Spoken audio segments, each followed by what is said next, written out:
नमस्कार अररिया, मैं हूं आपका दोस्त आरजे धीरज और आप सुन रहे हैं अररिया की धड़कन एनएस रेडियो अररिया 90.4 एफएम। और मैं हूं आपकी दोस्त आरजे मुस्कान। दोस्तों, आज हम याद कर रहे हैं स्वतंत्र भारत के पहले शिक्षा मंत्री भारत रत्न मौलाना अबुल कलाम आजाद जी को। बिल्कुल मुस्कान, आज उनकी पुण्यतिथि है। वे न केवल एक महान स्वतंत्रता सेनानी थे, बल्कि उन्होंने ही आईआईटी, यूजीसी और संगीत नाटक अकादमी जैसे संस्थानों की कल्पना की थी। शिक्षा के प्रति उनका समर्पण ही था जिसने देश को एक नई दिशा दी।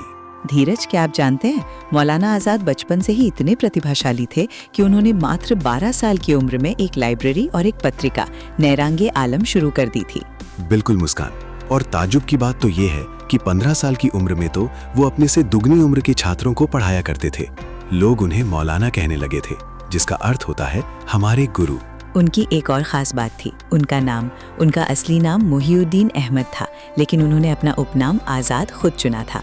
ये इस बात का प्रतीक था कि वे किसी भी संकीर्ण विचार या बंधन में बंधे हुए नहीं थे। और दोस्तों, उनके संघर्ष को कौन भूल सकता है।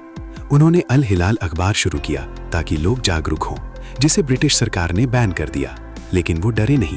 उन्होंने फिर अल बलाग शुरू कर दिया। यहाँ तक कि भारत के विभाजन के समय भी उन्होंने एकता का जो संदेश जामा मस्जिद की सीढ़ियों से दिया था, वो आज भी इतिहास में अमर है। उन्होंने कहा था कि ये देश सबका है और सबको मिलकर इसे संवारना है। बचपन की प्रतिभा। 14 साल की उम्र तक उन्होंने वो सारा कोर्स पूरा कर लिया था जिसे खत्म करने में सामान्यतः 25 साल लगते हैं। शिक्षा के जनक। उन्होंने कहा था कि शिक्षा का अर्थ केवल जानकारी देना नहीं, बल्कि इंसान को एक बेहतर नागरिक बनाना है। सादा जीवन। जब उनका निधन हुआ तो उनके पास संपत्ति के नाम पर कुछ कपड़े, कुछ पुरानी डायरियां और ढेरों किताबें ही थीं। तो दोस्तों, ऐसे महान व्यक्तित्व के बारे में जानकर आपको कैसा लगा, कमेंट बॉक्स में लिखकर जरूर बताएं। आपकी राय हमारे लिए बहुत कीमती है। मैं हूं आपकी दोस्त आरजे मुस्कान और मैं हूं धीरज। सुनते रहिए एनएस रेडियो अररिया 90.4 एफएम। नमस्कार।